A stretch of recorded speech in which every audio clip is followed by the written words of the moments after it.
In the autumn of 1908, a crew of 5 men was bringing down the final remaining cabin on what had once been the Ravenel Bluff Plantation, there in the South Carolina low country. Their crowbars swung into a wall that had been nailed shut, coated in tar, and whitewashed 3 separate times over the course of 45 years. The man who had ordered it sealed back in March of 1863 had been dead for a very long time. His widow had passed the previous winter. The deed for the property had changed hands 4 times, and with every new owner, the former overseer of the Ravenel family assured them that the little cabin at the edge of the rice field could be demolished, but never, for any reason, opened. When that first board came loose that October afternoon, the 4 men stepped back as a smell rolled out into the pine, heavy air. 2 of the younger workers crossed themselves. The oldest among them, a freedman named Solomon Pinckney, born on a neighboring plantation in 1847, sat down his crowbar and said, very quietly, that he had been waiting 60 years to learn what was on the other side of that wall. What they discovered inside that cabin would later force a county coroner out of retirement, produce a series of newspaper articles that were pulled from print within 3 weeks, and uncover a crime the Ravenel family had spent 2 generations and a small fortune trying to bury behind pine boards and Sunday piety. Before we continue with the story of Ravenel Bluff and the cabin sealed since 1863, make sure you're subscribed to this channel and drop a comment telling us which state you're listening from right now. Hearing from you all across the country reminds me why these stories must never be forgotten. And now, to understand what lay behind that wall, we have to go back to the spring of 1849, when Ravenel Bluff was still considered one of the most prosperous rice plantations along the tidal stretch of the Combahee River. The plantation sat on a high bank of sandy loam, overlooking nearly 300 acres of flooded rice fields bordered to the east by a dense stand of cypress and live oak draped in Spanish moss, and to the west by a low tidal creek that filled and drained with the salt, pulled rhythm of the Atlantic. That spring, the low country air was thick with the smell of mud and blooming jessamine. At night, the rice fields filled with the croaking of bullfrogs and the slow, steady clicking of rice birds coming down from the Carolina Piedmont to feed on the spring plantings.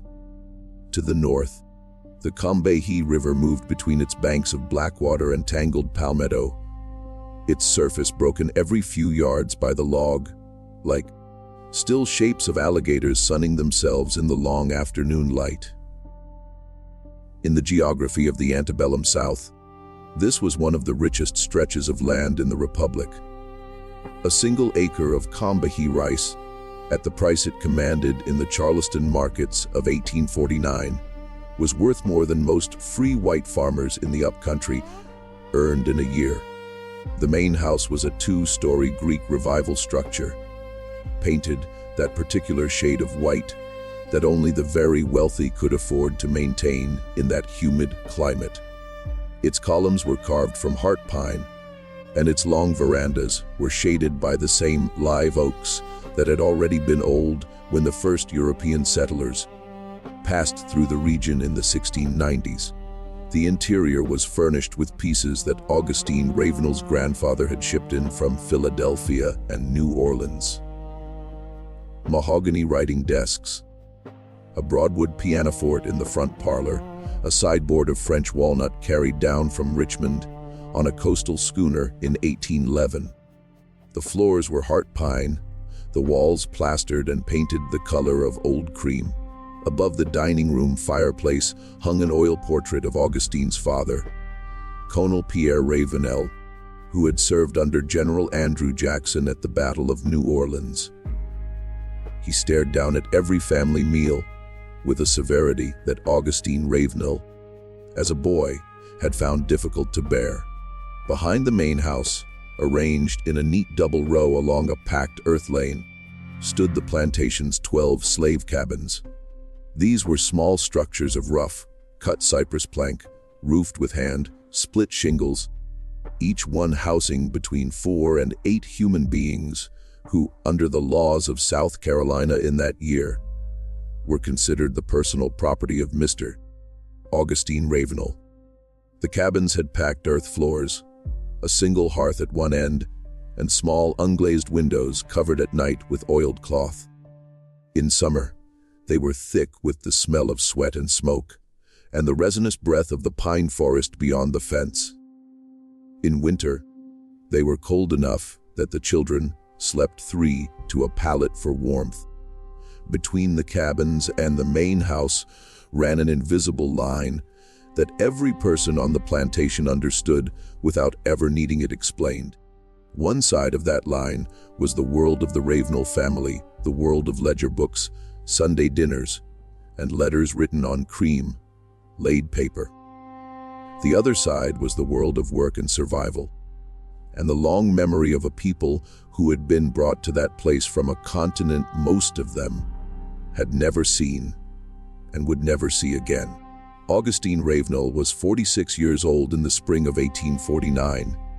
He was the third of his family to hold the plantation, descended from a Huguenot merchant who had fled France in the 1680s, settled in Charleston, and then pushed inland to the rice country.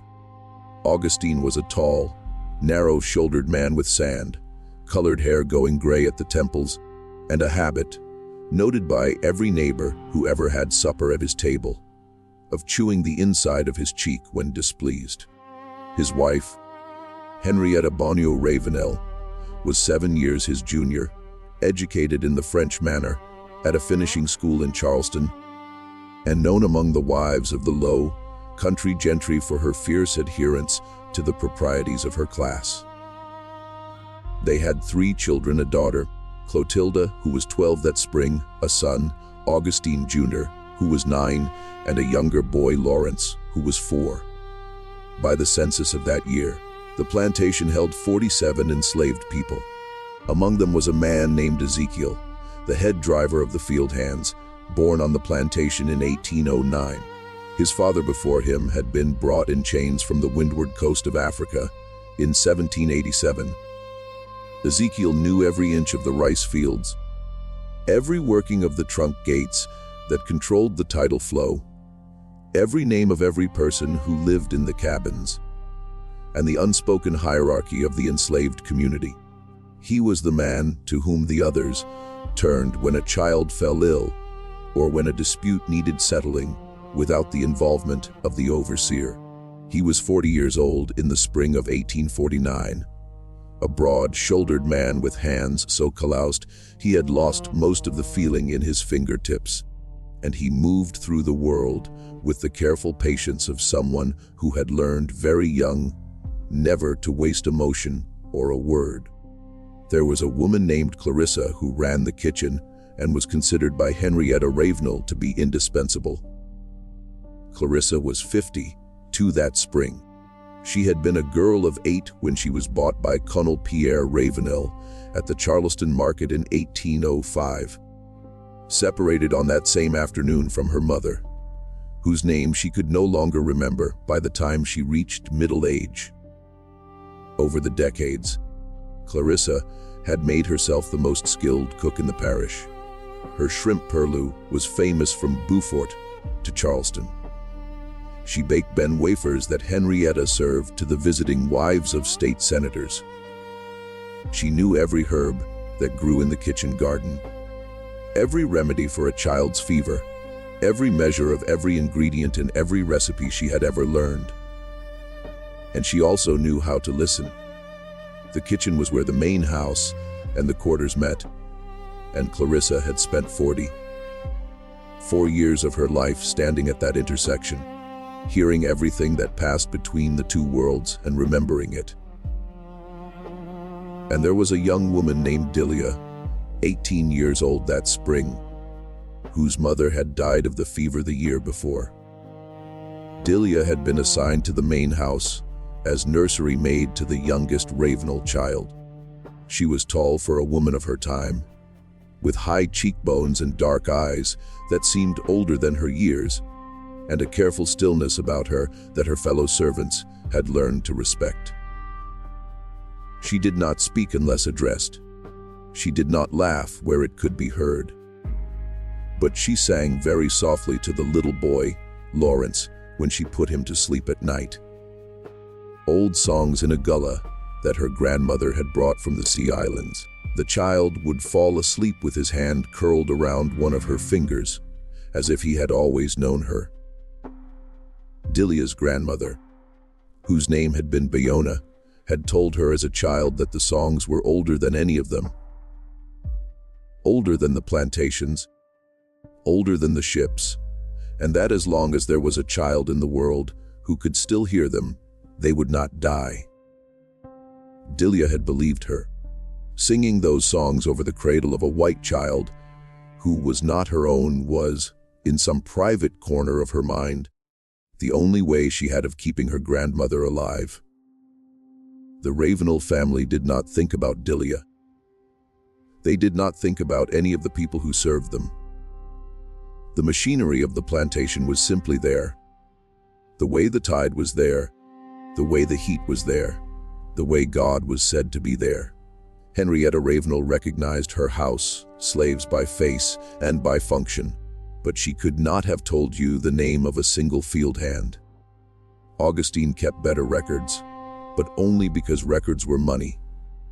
In his study, in a leather-bound ledger stamped with the family crest, he wrote down every purchase, every birth, and every death among the people he owned, in the same neat column as the purchases of livestock and the prices of seed.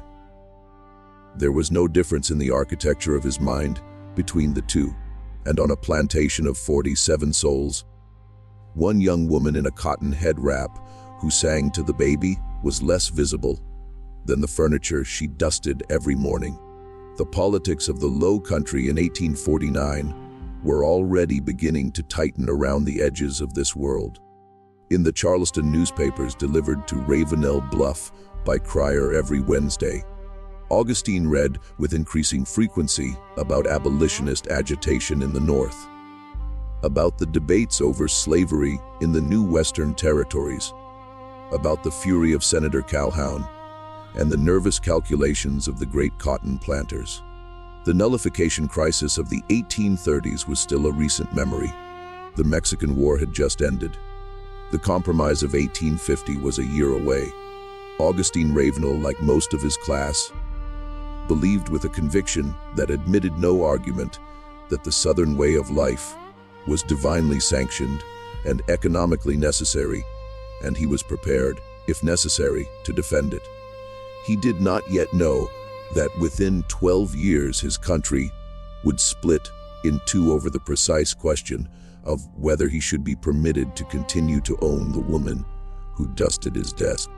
And Dilia, who knew nothing of the debates in Washington, continued to sing to his youngest son in the nursery, to make the little boy laugh, and to keep him alive through the fevers of his first years, because that was what she had been assigned to do, and because the boy, in his own way, had become the thing that made her own life bearable.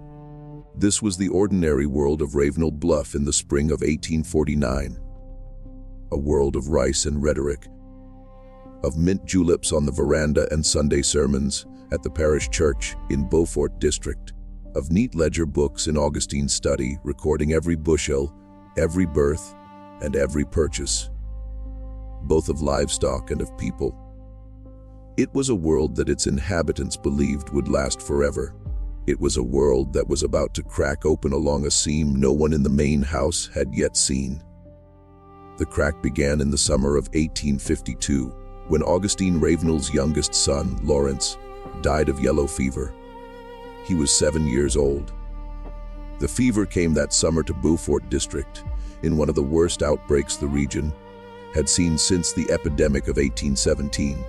It moved through the low-lying plantations along the Combahee River the way fever had always moved in that country, through the mosquito, thick air of the August dusk. striking the youngest and the oldest first. At Ravenel Bluff, it took 3 people in the course of 2 weeks. An elderly field hand named Old Moses died on the 11th of August. A 4-year-old girl in the second cabin died on the 15th, and on the morning of the 21st, little Lawrence Ravenel woke with a flushed face and a temperature that made Delia's hand jerk back when she touched his forehead. The boy lasted 8 days. For the first 3, he alternated between fever and shivering. He asked for his mother, who could not be reached in time, and for Delia, who did not leave his side.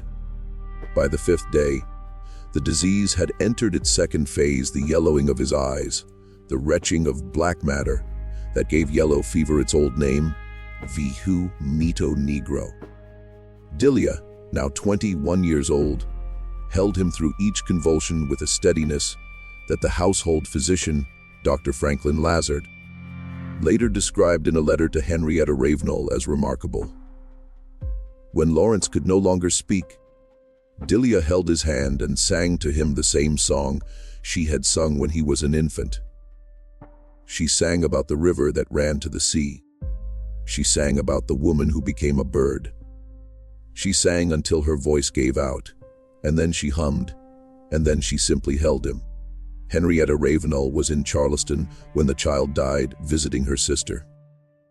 Augustine was in the study.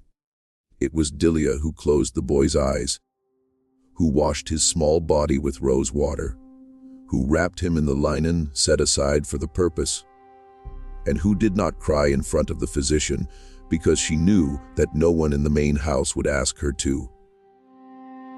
In the weeks that followed, something shifted in the main house. Henrietta returned from Charleston 3 days after her son's burial, collapsed in the front hall of the plantation house, and had to be carried upstairs. She did not leave her bedroom for nearly 4 months. The nursery curtains were drawn. The toys were wrapped in muslin and packed away in a trunk. The house was draped in black crepe. The mirrors turned to the wall, and the mantel clock stopped at the hour of the boy's death. Augustine, who had been distant from his children for most of their lives, began to spend long hours in the nursery, where his youngest son had died, sitting in the rocking chair Delia had once used. He drank more than he ever had before. He slept badly. He snapped at his daughter, Clotilda, who was 15 that summer and had begun to fear her father in a way she never had. And Delia, who had nowhere else to go, was often in that same nursery, folding small clothes that would never be worn again, dusting a rocking horse that would never be ridden. What happened between them in that nursery over the course of the next year did not happen, because either of them chose it in any sense that a free person would recognize as choice. Augustine Ravenel was the man who owned her under the laws of South Carolina in 1852. There was no such thing as the rape of an enslaved woman by her enslaver, because the word rape required a violation of the victim's will, and the law did not recognize that an enslaved woman possessed a will that could be violated. This was not a private opinion of the Ravenel family. It was the written law of the state, upheld by every court in the republic south of the Mason-Dixon line, and most famously articulated by Judge Thomas Ruffin of North Carolina in the case of State v. Mann in 1829, when the judge wrote that the power of the master must be absolute in order to render the submission of the slave perfect. Under the cover of that law, under the cover of his wife's grief, under the cover of the quiet rooms of a house draped in mourning cloth, Augustine Ravenel began a relationship with the young woman who had held his dying son. Delia did not fight him. A woman in her position did not fight, because a woman in her position who fought would be whipped or sold or worse. She did what she had always done. She went still. She went silent. She sang in her own mind one of her grandmother's old songs, and she waited for it to be over. When she walked back to her cabin afterward, in the darkness of the lane between the quarters. She walked without making any sound at all.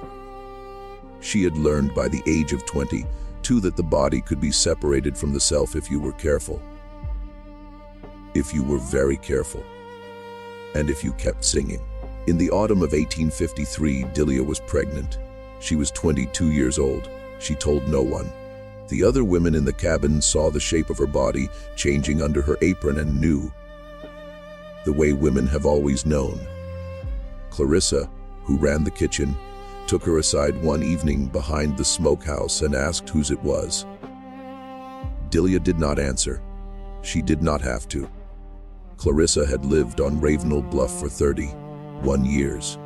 She had seen this before. She had seen what happened to the women it happened to and what happened to the children. Clarissa, who had buried 3 of her own children and watched a 4th sold away to a plantation in Alabama when the girl was 12, looked at Delia for a long time in the red light of the setting sun. Then she took the younger woman's hand in her own and said that whatever happened, she would help her. She said it quietly. She said it once. Then she went back to the kitchen and did not speak of it again. The child was born in the spring of 1854, in the slave quarters, in the smallest cabin at the end of the row, the one given to Delia after her mother's death.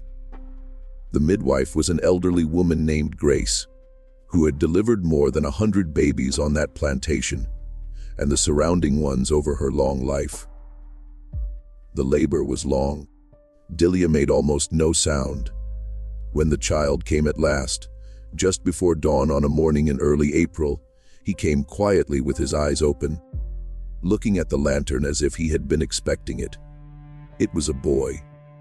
Delia named him Isaac after her grandfather, who had been brought to the Sea Islands on a ship whose name no one in his family had ever known. The child was light-skinned, with hair the color of wet sand and eyes that would, as he grew, turn the same pale gray as Augustine Ravenel's. When Grace saw the child, she looked at Delia and did not need to ask. She washed the baby in a basin of warm water, wrapped him in a clean linen cloth, placed him in his mother's arms, then sat down on the wooden stool beside the bed and said, very softly, that the child had the look of someone whose life would need to be guarded carefully. Delia nodded. She already knew. Henrietta Ravenel knew, too. She could not know. The child was too obvious, the plantation too small, and the eyes of the other servants too knowing for her to pretend otherwise. For several weeks after Isaac's birth, Henrietta did not come down to breakfast. When she finally did, on a morning in late April, she did not speak to her husband across the table, or in any meaningful way for almost a year. But Henrietta was a woman of her class and time. The solution to a problem of this kind among the planter families of the Low Country was not to acknowledge it. Divorce was impossible. Scandal was unthinkable. The solution was to keep the mother in the cabin at the far end of the row, to pretend the child belonged to some unnamed field hand, and to wait for the years to soften the outline of the resemblance into something that could be politely ignored. And for 8 years, that is what they did. Delia raised Isaac in the cabin at the end of the row.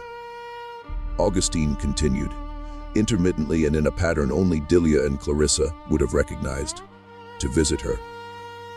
Henrietta lived in the main house, conducted her social calls, took the sacrament at the parish church, and did not speak her husband's name in connection with the child in the cabin. Isaac grew. He learned to walk, to talk, and from the other children in the quarters, the careful art of becoming invisible whenever a white person passed. By the time he was 7, he was the quietest child on the plantation, but he was also, in the private geography of his mother's cabin, a child who laughed. Delia had carved out a small world for him, with Clarissa's help and the help of the other women of the quarters, a world entirely his own. She had taught him to read in secret from a torn Bible that Clarissa had smuggled out of the main house, and soon into the lining of Delia's mattress. She had taught him to count, using dried beans from a kitchen jar. She had taught him the old songs. And she had taught him, in the careful language an enslaved mother used to teach her son to survive, when to speak and when to be silent, when to bow his head and when to meet a white man's eyes, when to laugh and when to hold his face as still as a pond at dawn. By his 8th year, he had learned all of these lessons. He was a quick child and a watchful one. Delia sometimes watched him sleeping at night, in the yellow light of a single tallow candle, and thought, with a kind of grief she did not have a word for, that he was the most beautiful thing she had ever seen, and that the world into which he had been born was going to destroy him, and that she could not imagine a future in which this would not be true. Ezekiel, the head driver, was one of the few people on the plantation who spoke to the boy directly. In the long evenings of spring and summer, when the day's work was done, Ezekiel would sometimes come to the end of the lane where Delia's cabin stood, sit on the wooden step outside the door, and tell Isaac stories. He told him about the river, the birds, the way the tide worked, in a careful, coded way. He told him about places up north where a man could be free. He did not say the word freedom. He did not have to. Isaac, small and thin, watching the older man with gray eyes already old for his age, understood what was being described. Delia, listening from inside, said nothing. She was afraid of what Ezekiel was telling her son, and afraid of what would happen if he did not tell him. Then, in the summer of 1862, everything changed. The war had come to the Sea Islands. The Union Navy had taken Port Royal the previous November, landing troops on Hilton Head and the surrounding islands, and sending the white population of the region fleeing toward the interior. Confederate planters up and down the coast were beginning to understand that their world was ending. The great plantations of the Sea Islands had been abandoned. The enslaved people left behind had been declared contraband of war by General Benjamin Butler, and then, in January of 1863, declared free by the Emancipation Proclamation. News of all this reached the plantations along the Combahee River through channels the planters could not control. It reached the kitchens, then the stables, then within days, the cabins. Augustine Ravenel, now 59 and 30 pounds lighter than the year before, began to drink in the evenings in a way his wife and daughter pretended not to notice. He sat up late in his study, with the ledgers open in front of him, staring at columns of figures representing a form of wealth he now understood was about to be taken from him. He wrote long letters to his banker in Charleston and to his brother-in-law in Richmond. He slept, when he slept at all, in the chair by the study fire, with a pistol on the desk beside him. The field hands were beginning to disappear, slipping away at night toward the Union lines, and no amount of patrolling could stop them. In April of 1862, 3 young men from the second cabin left together and were never heard from again. In June, a woman named Hannah and her 2 daughters simply were not in their cabin when the bell rang at dawn. Ezekiel, the head driver, who had been with the family since before Augustine inherited the plantation, walked into the woods on the night of August the 9th, 1862, and never came back. In the preceding weeks, he had begun to speak more openly to the younger men of the quarters about what was coming. Then, on one warm night, he simply stepped out of his cabin and was gone. He was 53 years old.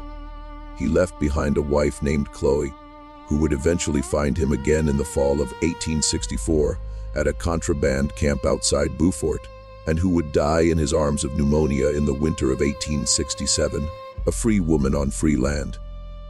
Augustine Ravenel began to be afraid. It was a specific, nameable fear. He was afraid of what would happen when the Union Army came, and he knew now that it would come. He was afraid of his ledgers being read by Yankee officers. He was afraid of his neighbors, several of whom had already begun to whisper about him in Beaufort society, about the child at the end of the quarters row, about the resemblance that was no longer deniable as the boy grew older, and in a way he had not previously permitted himself to think. He was afraid of Delia and of the child Isaac, now 8 years old, whose face was a daily public record of something Henrietta had spent 9 years pretending did not exist. The war was about to make Delia a free woman, and a free Delia could testify. A free Delia could write her own name if she chose on a piece of paper any Union officer in the region would read with interest. A free Delia holding the hand of a light, skinned boy whose features mirrored one of the most prominent planters on the Combahee, was no longer a private shame to be managed behind a plank wall. She was a witness. And witnesses, in the calculation of a man like Augustine Ravenel, were not problems to be reasoned with. They were problems to be solved. In the autumn of 1862, Augustine Ravenel began to make arrangements. He told his wife one evening in October that Delia had grown insolent and that it was time to sell her away. Henrietta, who had been waiting for this conversation for 9 years, did not argue. She asked only that it be done quickly and that the child go with her. Augustine agreed. He did not, however, make contact with any slave trader. The ports were blockaded. The auction houses in Charleston were empty. And Augustine had begun, in the long evenings of that autumn, to calculate a different sort of arithmetic. What happened next is the heart of what the men found behind the wall in 1908. It is the part of this story the Ravenel family spent 45 years and 2 generations trying to hide. I want to pause here for a moment to ask you, if this story is pulling you in, hit that like button and leave a comment with your thoughts so far. The algorithm only shows these stories to more people when you engage. There are descendants of families like Delia's all across this country who deserve to have their histories heard. Keep watching, because what I am about to tell you is the piece of the story Augustine Ravenel paid to keep buried. On the night of January the 17th, 1863, according to the testimony Solomon Pinckney would give to the Beaufort County coroner on October the 29th, 1908, Augustine Ravenel came to the cabin at the end of the row with a bottle of imported French brandy, a folded document bearing the seal of a Charleston notary, and 2 men from a neighboring plantation whom Solomon did not recognize. Solomon was 15 years old at the time. He was in the neighboring cabin, separated from Delia's by a single plank wall, and he heard everything. His grandmother, a woman named Flora, who had raised him after his mother's death, was asleep on the other side of the small room, worn down by a cough that would kill her before the end of that winter. Solomon was wide awake. He had been wide awake on most nights that January. He was a boy who listened. Augustine told Delia he had purchased her freedom. He showed her the notarized document. He told her he had arranged for her and the boy Isaac to be taken by wagon that night to a safe house in Walterboro, and from there to Charleston, where they would board a ship bound for Liverpool. He said the war would be over soon, and that she could not be here when it ended. He said he had provided a sum of money sufficient to begin a new life. He asked her to pack what she needed and to wake the boy. Through the wall, Solomon heard Augustine's voice clearly. It was the voice of a man trying to sound generous and at the same time trying to sound like a man who had made a decision he did not intend to unmake. Solomon had heard that voice many times in his short life. It was the voice white men used when they had already decided the outcome of a conversation. and what the other person said did not matter. Delia did as she was told. Solomon heard her through the wall, moving quietly in the dark, telling the child in that low, singing voice that they were going on a journey, that he should be brave, that he should be very quiet. He heard her wrap a small bundle of clothes. He heard her strike a match to light the stub of a candle, so she could find the child's shoes. He heard the child ask if they were going to see the ocean. He heard her say yes, they were going to see the ocean. Solomon, in the dark of his own cabin, began to pray. He did not know precisely why. He could not have articulated what was wrong himself. But something in the arrangement of voices on the other side of the wall had set a cold weight in his chest that would not lift. Then Solomon heard the two men from the neighboring plantation come into the cabin. What happened in that cabin over the next half hour is the thing the wall was built to hide. Solomon, through the plank wall, heard it all. He heard the child cry out once. A small high sound of surprise more than fear, because the child had not yet understood what was about to happen. He heard Delia scream, a single scream cut short. He heard a sound he would not be able to describe to the coroner 45 years later without stopping and asking for water. A heavy sound, a wet sound, and then a second, smaller version of the same sound. And then, for a very long time, silence. Solomon did not move. His grandmother slept through all of it, because she was old and her cough had exhausted her, and because the human body will sometimes refuse at the end of a long life to wake for sounds the waking mind could not survive. Solomon lay in the dark with the cold weight in his chest, and he did not cry, and he did not move. He listened to the silence on the other side of the wall, as if he could, by listening hard enough, will the silence to become something else. It did not. Before dawn, Augustine Ravenel and the two men left the cabin. They went to the carriage house. They returned with tools. For the rest of that night, and into the gray of the next morning, Solomon listened through the wall to the sound of hammers, of boards being nailed across the inside of the door, of tar being brushed over the seams, and of a wooden bar being driven across the outside of the cabin and sealed with nails as long as a man's hand. When Solomon dared, near noon, to look out through a knothole in his own cabin wall, he saw 3 men whitewashing the exterior of the sealed cabin with a slurry of lime and pine tar. Their faces were set in a way that told him, even at 15, that they were not men who had done something they would admit to in daylight.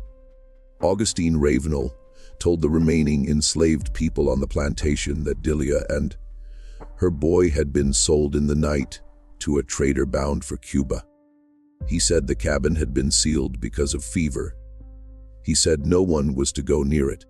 He said anyone caught near that cabin would be whipped within an inch of their life.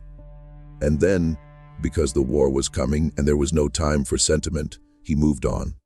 6 months later, in July of 1863, Augustine Ravenel was dead. He had been thrown from a horse on the river road, his neck broken against a fence post, and he died where he fell. With no last confession, no last arrangement, no last alteration to the will he had signed in 1861. His widow, Henrietta, inherited the plantation. The Union Army reached the Combahee River in the late summer of that year, during the raid led by Harriet Tubman and Colonel James Montgomery, and 2 of the remaining 39 enslaved people at Ravenel Bluff walked away toward the gunboats and were free. Solomon Pinckney was among them. He was 15 years old.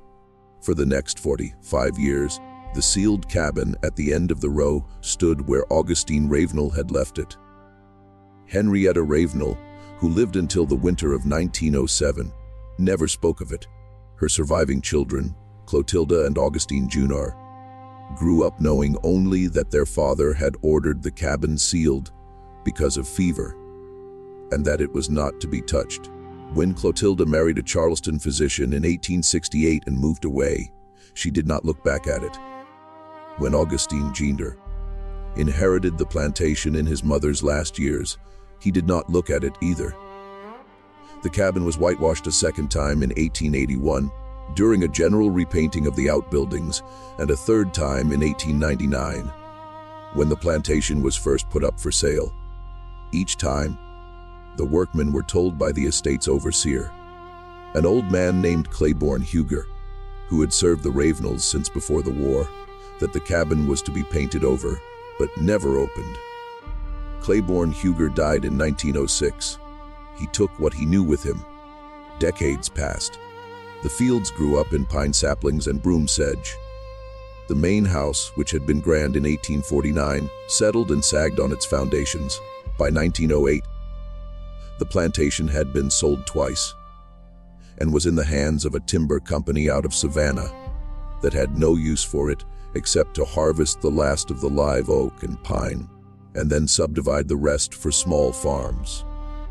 The timber company hired a local foreman named Edgar Fripp to tear down the outbuildings. Edgar Fripp hired a crew of 5 men on the morning of October the 27th, 1908.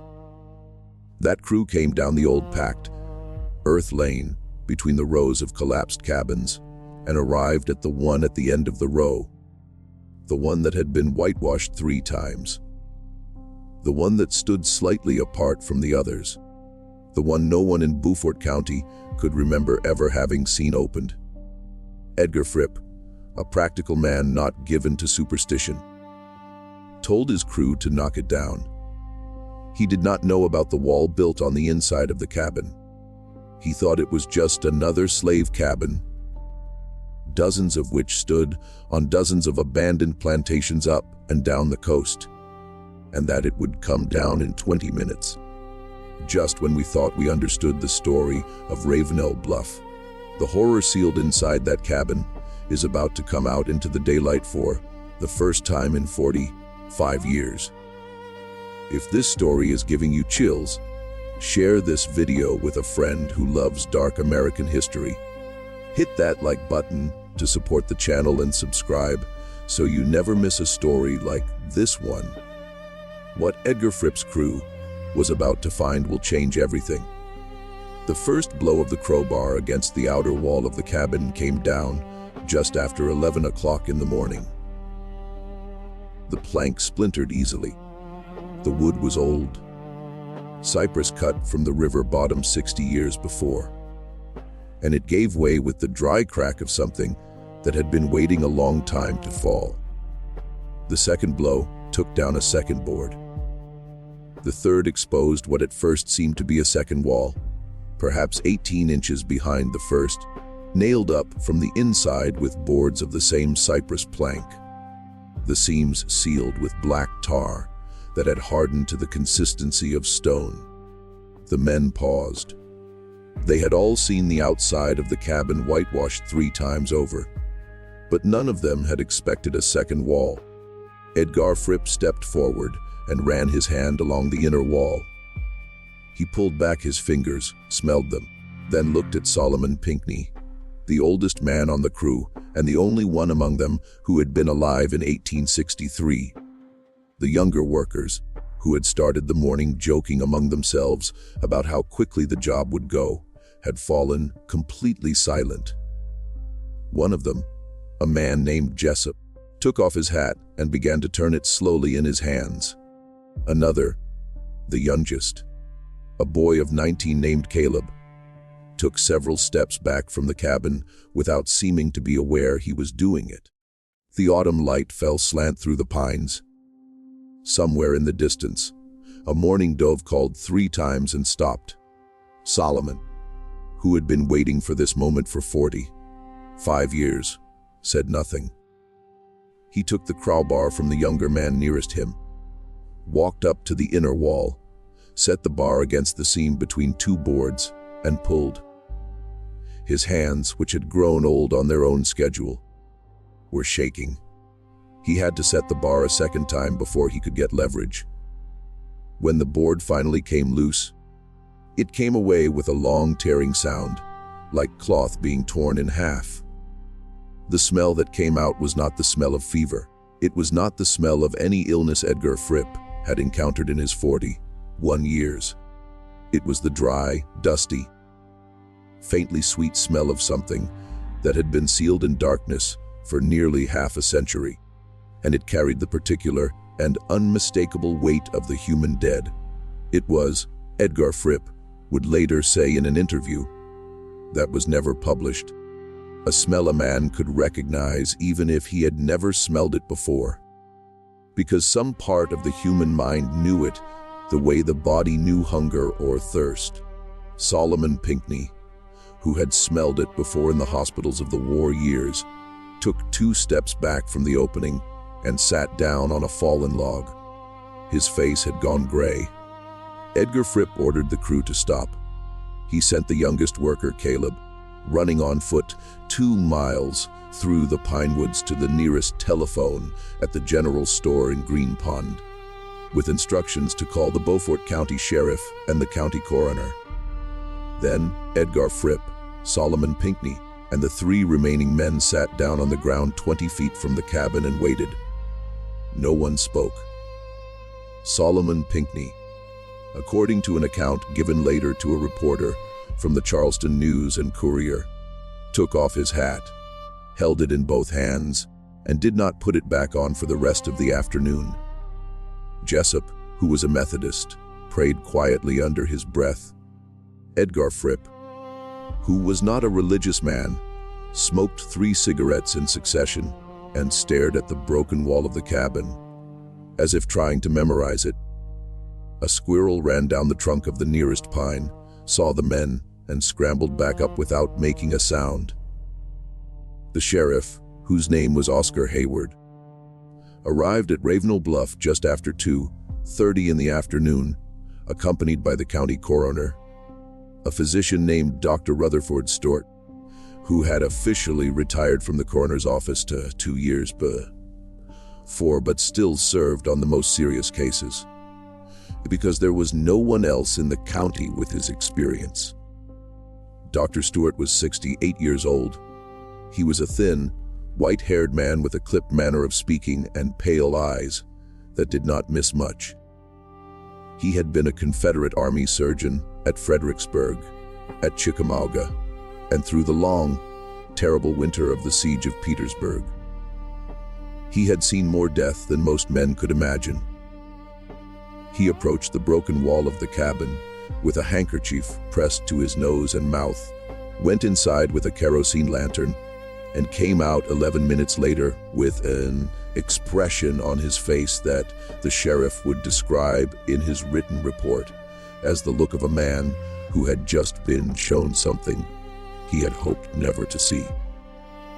He walked a short distance from the cabin, leaned against the trunk of a live oak, and stood there for a full 2 minutes without speaking. When he turned back, his voice was steady, but his hands were not. What Dr. Stewart found inside that cabin, and what he would document in the county coroner's report of October the 30th, 1908, was this. The cabin was a single room approximately 12 feet by 14 feet, with a packed earth floor, a small hearth at one end, and a narrow loft accessed by a wooden ladder. The interior had been stripped of all furniture except for a single iron bed frame standing against the far wall. On the bed frame, arranged with a care that struck Dr. Stewart as the most disturbing element of the entire scene, were the remains of 2 human beings.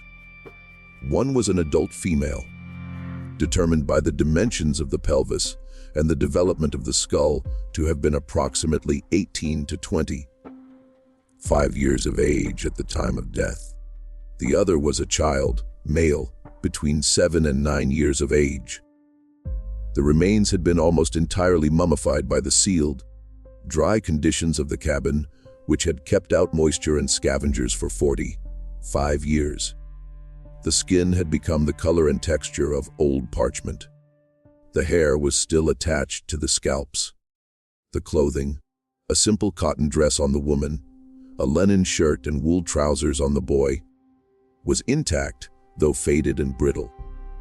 The woman's arms were positioned around the child, whose head rested against her shoulder. They had been placed that way after death. Dr. Stewart was certain of this because the arrangement of the limbs was too composed to have occurred during any struggle. Someone, he noted in his report, had taken the time to lay them together in something that approximated a posture of rest, and had then built a wall around them and gone home. On the skull of the woman, at the left temple, there was a clearly visible fracture, consistent with a single heavy blow from a blunt object. On the skull of the child, at the back of the head, there was a similar fracture. The bones of both bodies were otherwise intact, with no evidence of struggle, no defensive wounds to the forearms, no displaced limbs. Whatever had been done to them had been done quickly. This was, Dr. Stewart wrote, a mercy of a kind, although the word mercy was not one he used without discomfort in this context. On a small wooden table beside the bed, there was a folded piece of paper, brittle with age but still legible. It was a notarized bill of manumission, dated January the 15th, 1863, signed by Augustine Ravenel, granting freedom to one Delia, 22 years of age, and her son Isaac, 8 years of age. The document bore the seal of a Charleston notary, a man named Francis Gadsden, who had died in 1879, but whose records had been preserved in the Charleston County Archives, and whose signature matched the signature on the document exactly. Beside the paper, there was a small leather pouch containing 37 silver coins, mostly Mexican and Spanish pieces of 8, dated between 1821 and 1859, a year's wages for a free laborer in 1863, enough to begin a life if you were willing to work and if you were careful. Beside the pouch, there was a single object wrapped in muslin cloth. When Dr. Stewart unwrapped it, he found a child's wooden horse, carved by hand from what looked like live oak, smoothed by years of a small palm closing around it. The mane had been carved in fine detail. The tail had been notched with the care of a man who had loved the making of small things. Stuck to the underside of the horse, where it had been scratched into the wood with something sharp, were 2 initials IR, Isaac Ravenel. Dr. Stewart came out of the cabin, sat down on the earth beside Solomon Pinckney, and did not speak for a long time. The 2 old men, the white doctor and the black freedman, sat side by side on the ground in the October sunlight without looking at each other. The sheriff and the remaining workmen stood a respectful distance away and did not interrupt them. At last, Solomon looked at him and asked, in the careful voice he had used to speak to white men all his life, whether the bodies were of a woman and a boy. Dr. Stewart said yes. Solomon asked whether the boy had light hair. Dr. Stewart said he could not be certain because of the condition of the remains, but that what hair was present appeared to be fair. Solomon nodded once, and then he began to cry. He was 76 years old. He had not cried, according to his grandchildren, who were later interviewed, in any of their lifetimes. He cried without sound for nearly 20 minutes. Then he stood up, put his hat back on, and told Sheriff Hayward and Dr. Stewart what he had heard on the night of January the 17th, 1863. He told it slowly in the same careful voice, stopping twice to ask for water. He named the men. He described the sounds. He described, with an accuracy later corroborated by the coroner's findings, exactly where the bodies had been placed on the bed, which one had been killed first, and how he knew. When he was finished, Sheriff Hayward took off his own hat, and the 3 men stood together in the long October shadows and did not speak for a long time. The investigation that followed lasted exactly 17 days, and then it was over. The Beaufort County Sheriff, Oscar Hayward, took Solomon Pinckney's statement on the evening of October the 29th, 1908, and filed it with the county court. Dr. Stewart filed his coroner's report on the 30th. Both documents clearly named Augustine Ravenel, deceased in 1863, as the probable perpetrator, and named two further individuals, unidentified, as his accomplices.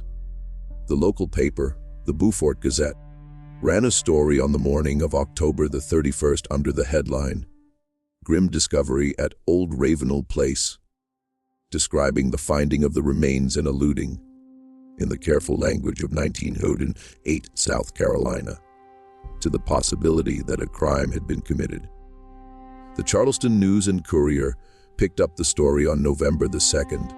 A reporter from the Savannah Morning News came to Beaufort County on November the 4th and interviewed Solomon Pinckney at length. And then, on November the 17th, 1908, the story disappeared. The Beaufort Gazette ran no further articles. The Charleston News and Courier printed a brief notice on its back page stating that the remains had been interred at the county's expense in an unmarked grave at a nearby cemetery, and that no further investigation was warranted given the death of the principal suspect 45 years previously. The Savannah Morning News never ran the interview its reporter had conducted. When Solomon Pinckney's grandson, Samuel Pinckney, attempted in 1934 to obtain a copy of Sheriff Hayward's original report from the Beaufort County Courthouse, he was told that the file could not be located. What had happened? It is now possible to piece together from later evidence. Was this Clotilda Ravenel, the daughter of Augustine and Henrietta, was by 1908 a widow living in Charleston, the mother of 3 sons, 2 of whom were prominent figures in South Carolina politics. Her brother Augustine Jr. had died in 1901, but his sons, her nephews, were officers in the state banking system. The Ravenel family had, in the 45 years since the war, rebuilt its fortune through a combination of timber interests, banking, and marriage. It was not a family that could afford to have a newspaper story circulating about a murder committed by its patriarch. Through mechanisms never documented but not difficult to imagine, the story was made to go away. Sheriff Hayward, who ran for re-election in 1910, did not mention the case in his campaign. Dr. Stewart, who died in 1912, never spoke of it publicly. The reporter from the Savannah Morning News was reassigned to the agricultural desk and left the paper within the year. What the Ravenel family could not control was Solomon Pinckney. Solomon lived until 1927. He was 79 years old when he died. In the last decades of his life, he told the story of what he had heard through the wall on the night of January the 17th, 1863, to anyone who would listen. He told it to his children and his grandchildren. He told it to the members of his church at the African Methodist Episcopal Congregation in Green Pond. He told it on one occasion in 1921 to a young graduate student from Fisk University who was traveling through the Low Country, collecting oral histories of formerly enslaved people, and whose notebooks were eventually deposited in a university archive, where they were not cataloged until the 1970s. Solomon insisted every time he told it on 3 points. First, that Delia had been told she was being freed and had believed it until the moment the other 2 men came into the cabin. Second, that the child Isaac had died knowing he was being taken to see the ocean. Third, that Augustine Ravenel had sealed the cabin not out of shame, but out of calculation. He had sealed it because a living woman and a living child, both free and both carrying the evidence of his paternity, could destroy him and his family in a way the corpses behind a plank wall never could. Augustine Ravenel had murdered them not to hide the evidence of his crimes against Delia. He had murdered them because the imminent arrival of the Union Army was about to make her testimony and her son's face into weapons that could be used against him in a court of law and in the court of public opinion. A free Delia walking into a Union camp in the summer of 1863 with a light skinned boy by her hand, and a manumission paper in her pocket would have been one of the most devastating witnesses in the history of the Low Country. Augustine Ravenel had done the arithmetic of his class and his time, and he had decided that it was easier to seal two human beings into a wooden box than to face the consequences of having treated them as human beings in the first place. The manumission paper, it turned out, had been real. He had paid to have it drawn up.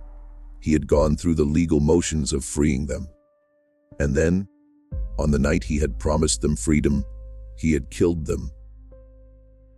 The paper in the cabin was not evidence of a generous impulse gone wrong. It was evidence of a trap set with care. Delia had believed she was free because Augustine Ravenel had shown her the paper and let her read it. And then, once she had believed it, once she had woken her son and told him they were going to see the ocean, he had let in the men who would make certain that no such journey would ever be taken. The woman and the child in the cabin were buried, as the Charleston News and Courier had reported, in an unmarked grave in the county cemetery.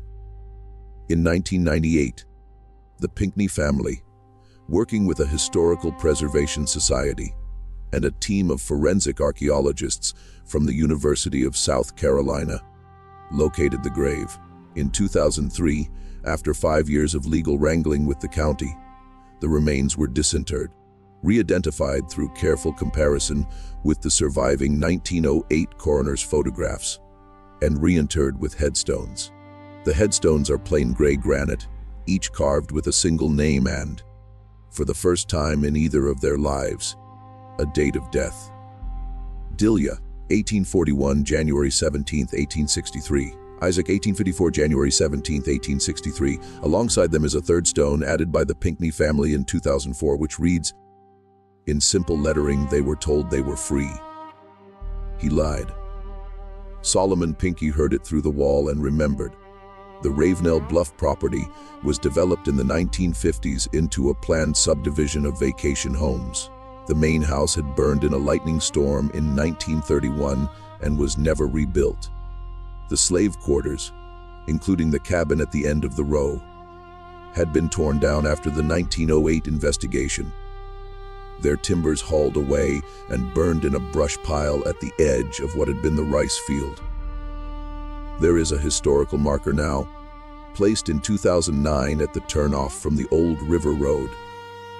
It notes the existence of the plantation, the names of the people enslaved there, and the discovery of 1908.